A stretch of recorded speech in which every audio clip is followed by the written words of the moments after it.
First reading, a reading from the prophet Micah, chapter 6, verses 1 to 4 and 6 to 8. Now listen to what Yahweh says. Stand up, state your case to the mountains, and let the hills hear what you have to say. Listen, mountains, to the case as Yahweh puts it. Give ear, you foundations of the earth. For Yahweh has a case against his people, and he will argue it with Israel. My people, what have I done to you?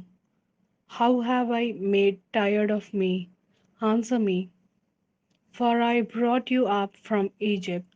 I ransomed you from the place of slave labor and sent Moses, Aaron, and Miriam to lead you.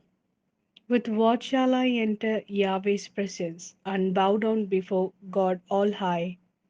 Shall I enter with burnt offerings, with calves 1 year old?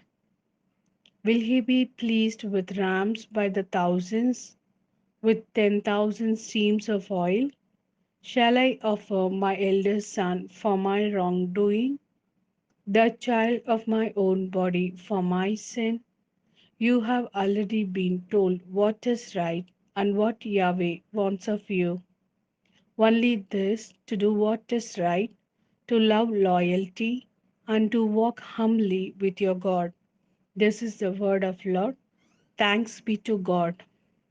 A reading from the Gospel according to Matthew, chapter 12, verses 38 to 42. Then some of the scribes and Pharisees spoke up.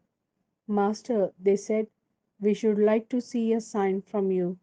He replied, it is an evil and unfaithful generation that asks for a sign.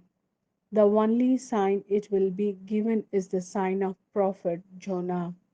For as Jonah remained in the belly of the sea monster for 3 days and 3 nights, so will the Son of Man be in the heart of the earth for 3 days and 3 nights.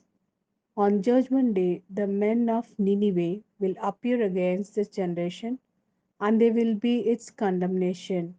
Because when Jonah preached, they repented. And look, there is something greater than Jonah here.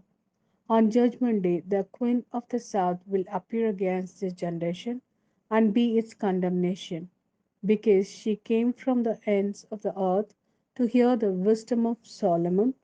And look, there is something greater than Solomon here.